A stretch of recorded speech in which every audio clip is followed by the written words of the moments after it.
Hello viewers, welcome to Miracle World YouTube channel.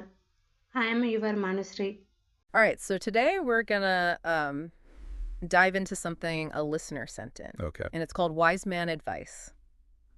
And, we talk a lot about happiness on the show, right, Blake? Definitely.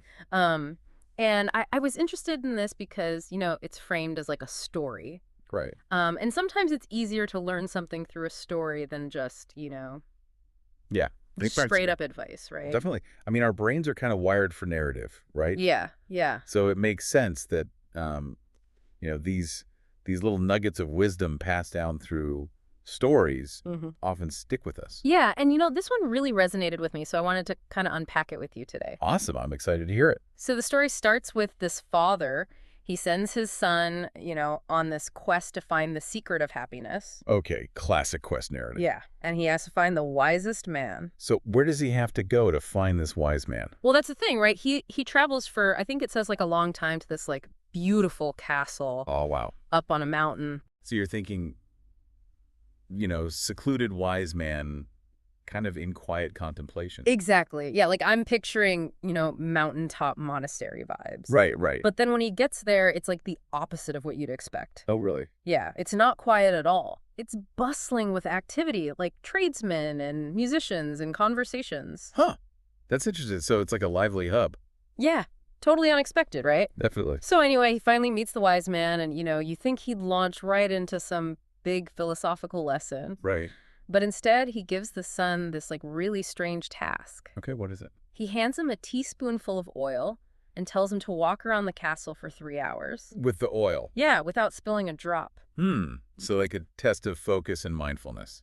Yeah, and it's interesting because the son becomes so fixated on that oil, on not spilling it, that he completely misses everything else going on around him. So all the beauty, all the life of the castle, he's just oblivious. Exactly. It's like his whole world shrinks down to the size of that teaspoon. I mean, I guess it's easy to get tunnel vision when you're that focused on something. Right. So after the 3 hours are up, he goes back to the wise man. Yeah. Well, the wise man starts asking him about all these amazing things in the castle, like the artwork and the gardens and stuff. Oh. And the son has to admit he didn't see any of it. He was too busy watching that oil. Yep.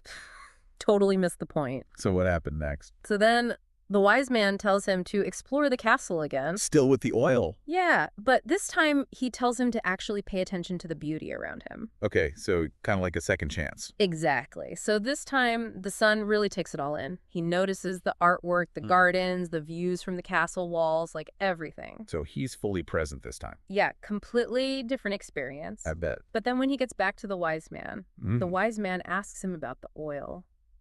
Oh, right. I wonder. And of course, it's all gone spilled everywhere. He was so caught up in the beauty around him that he forgot about the task. Yeah, and that's when the wise man drops the real wisdom. What did he say? He said, and I'm paraphrasing here, but basically, the secret of happiness is to see all the beauty and marvels of the world, but never to forget the drops of oil on the spoon. Wow, that's really powerful. It is, right? It's about balance, isn't it?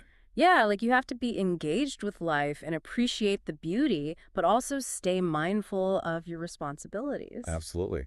I think that resonates so much with how we understand well-being today, too. How so? Well, positive psychology talks about the importance of both savoring positive experiences and pursuing meaningful goals. Ah. So, like if you neglect one or the other, you're likely to feel unfulfilled. That makes sense. I remember this one time I was so stressed about meeting a work deadline that I totally missed this incredible sunset. Oh, yeah, we've all been there. It's so easy to get caught up in one thing and miss out on the beauty around us. Yeah, for sure. So for everyone listening, I think the big question the story poses is, how do you find that balance in your own life? Yeah, how do you stay present and engaged with the world without neglecting the things that are important to you? It's definitely something to think about. It is. And, maybe there's no perfect answer. It might be a constant adjustment. Yeah, finding that sweet spot between responsibility and enjoyment. Exactly. A balancing act that we're all figuring out. Well said. I think that's a great place to leave it for today. Yeah, thanks for sharing that story. It was really thought-provoking. Absolutely. And thanks to our listener for sending it in. Yeah, we appreciate you. All right, everyone. Until next time, happy balancing. Take care. Bye. For more videos, please like, share and subscribe to my channel and press the bell icon.